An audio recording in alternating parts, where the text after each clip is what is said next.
Hello, ടേസ്റ്റിയായ pineapple juice ഉണ്ടാക്കാം. അത്യാവശ്യം വലുപ്പമുള്ള ഒരു പൈനാപ്പിൾ എടുത്തിട്ടുണ്ട്. ജ്യൂസ് ഉണ്ടാക്കാനായി പൈനാപ്പിൾ തൊണ്ടെല്ലാം ചെത്തിയെടുക്കാം.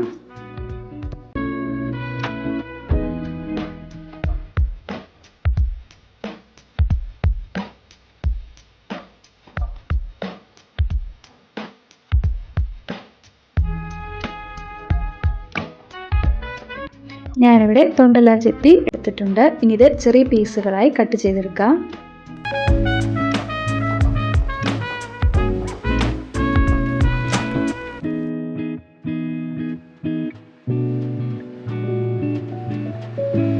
പൈനാപ്പിള് ചെറിയ പീസുകളായി കട്ട് ചെയ്തെടുത്തിട്ടുണ്ട്. ഇനി ഒരു മിക്സി ജാർ എടുത്ത് ഇതിലേക്ക് ഈ പൈനാപ്പിൾ പീസുകളെല്ലാം ഇട്ട് കൊടുക്കാം.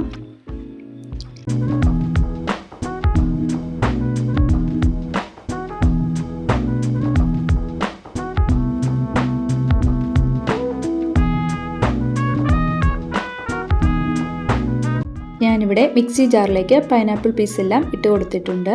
ഇനി ഇതിലേക്ക് 1 ടേബിൾ സ്പൂൺ, പൈനാപ്പിളിന് നല്ല മധുരമുള്ളത് കൊണ്ട് 1 ടേബിൾ സ്പൂൺ മാത്രമേ പഞ്ചസാര ഉപയോഗിച്ചിട്ടുള്ളൂ. മധുരം കുറഞ്ഞ പൈനാപ്പിൾ ആണെങ്കിൽ 2 ടേബിൾ സ്പൂൺ വരെ മധുരം ഉപയോഗിക്കാം. ഇനി ഇതിലേക്ക് ആവശ്യമായി 1/2 കപ്പ് വെള്ളം കൂടി ഒഴിച്ചു കൊടുക്കാം. പൈനാപ്പിൾ മിക്സിയിൽ നന്നായി അടിച്ചെടുക്കാം. ഞാനിവിടെ അടിച്ച് കൊണ്ടുവന്നിട്ടുണ്ട്. അങ്ങനെ നമ്മുടെ പൈനാപ്പിൾ ജ്യൂസ് റെഡിയായി. എല്ലാവരും ഈ പൈനാപ്പിൾ ജ്യൂസ് തയ്യാറാക്കി നോക്കണം. Thank you all.